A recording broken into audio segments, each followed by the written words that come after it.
Vamos a ir tomando imágenes y perspectivas del río y sobre lo que ya hemos investigado en el aula vamos a ir haciendo un dibujo para juntarlo, anexarlo a la ficha que tenemos arriba en clase. Son alumnos del Colegio Público Lomo Pardo y viven en Jerez, en Cádiz, en las barriadas rurales que flanquean el curso del río Guadalete. Tomad ideas primero, echad un vistazo, fijaros en detalles, colores. Participan en un proyecto interdisciplinar para acercar el río a los alumnos y los alumnos al río. Está cerca y las cosas que estoy aprendiendo pues son el caudal que tiene, por dónde pasa y dónde desemboca, dónde termina y también los animales y cosas que hay alrededor, soy datos curiosos. Yo antes de dar esta asignatura no lo conocía mucho, aunque vivo al lado, y ahora lo estoy conociendo cada vez más. Era una oportunidad que nos ofrecía el sistema educativo para que el acercamiento de nuestros niños y niñas al río favoreciera también el acercamiento de las familias que viven en las diferentes barriadas pegando al río, que en el pasado tuvieron mucha vinculación, sus padres, sus abuelos, y que esa vinculación estábamos viendo que se estaba perdiendo o es mínima. Las generaciones anteriores tenían una estrecha relación social y económica con el Guadalete. El río hasta mediados del siglo pasado era un río vivo, cuando fluía en régimen natural, y había había vida en el río, había gente que vivía de la actividad de la pesca, de la extracción de gravas, y conforme nos hemos ido desarrollando, la construcción de las presas, el crecimiento de las ciudades, los vertidos al río transformaron el Guadalete y esa vida que había en el río desapareció. El río, cuando yo me criaba, por ejemplo, cuando me criaba en Tajín, siempre en la vera del río, ahí se podía el agua beber el agua, a donde quiera.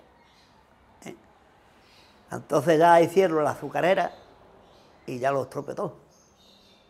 Juan y María Ángeles llevan toda su vida en la barriada de Lomo Pardo. Es que el río daba mucho de comer.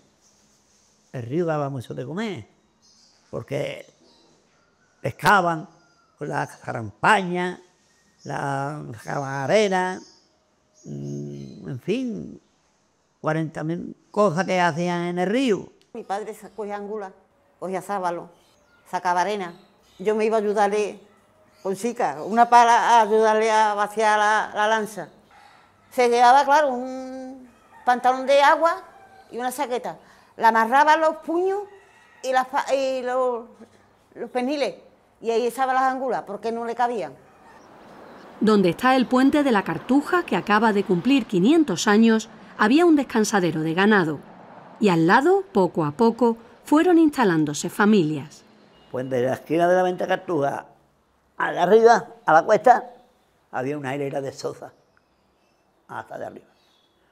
Y aquí nadie le dio la idea por un ladrillo. Que nos venimos, yo me vine aquí, por las ventanas, tapadas con ladrillo. De puerta, una zapaduralita. Intentar recuperar el río para sus vecinos es lo que pretende Antonio, que ha impulsado la Alianza por el Guadalete.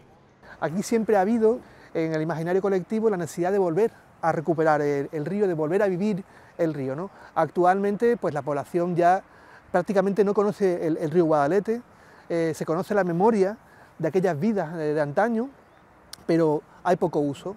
La gente empieza a venir a pasear, pero todavía es una minoría realmente. Pero la recuperación social pasa también por la medioambiental. En los últimos años, la Administración ha retirado vegetación y sedimentos del cauce en los 7 kilómetros más cercanos a Jerez.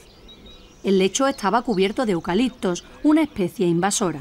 Este es uno de los tramos precisamente donde hemos terminado de trabajar hace un mes aproximadamente y veis que el tratamiento que hemos hecho es el mismo, es decir, retirada de vegetación, retirada de los sedimentos, procurando respetar la forma natural del río, respetando algunos elementos singulares, ¿no?, como esos grandes árboles.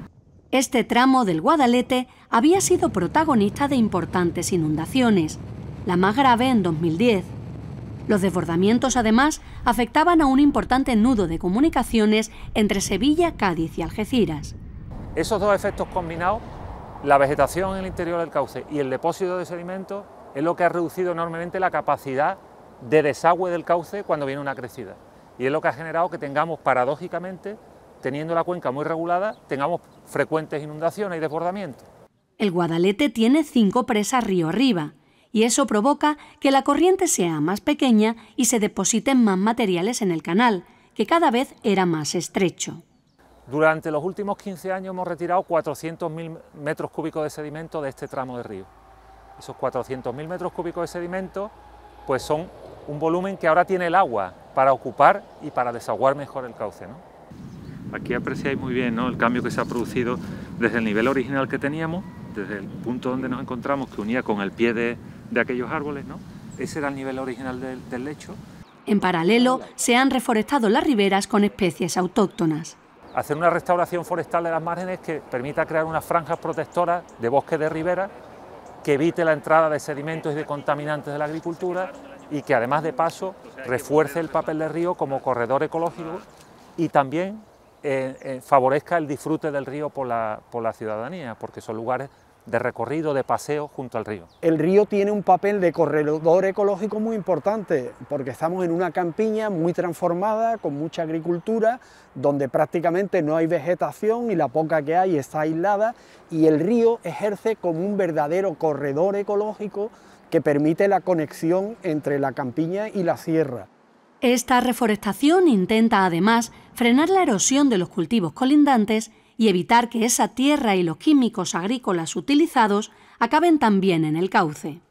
Las actuaciones necesitan un mantenimiento continuo y además aún queda mucho por hacer. Pero las organizaciones sociales y ecologistas creen que las cosas se han hecho bien. Nosotros hemos hecho sugerencias, ellos las han recogido y ha sido fruto de un diálogo con toda la sociedad jerezana. Hay que tener en cuenta que hace unos pocos años se firmó un manifiesto por parte de más de 40 organizaciones sociales de la ciudad, donde está el movimiento empresarial, donde están los sindicatos, donde está el movimiento ecologista, vecinos, asociaciones de todo tipo. Y es que en el recuerdo de todos está la estrecha relación que los unía con el río. Es un río que tenemos que recuperar, es un mandato legal y moral, y esa recuperación pues, nos da oportunidades para fomentar el desarrollo en el territorio, en la zona rural.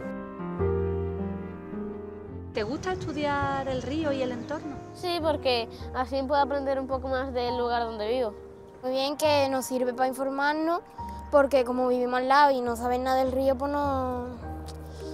que está bien informarnos del río.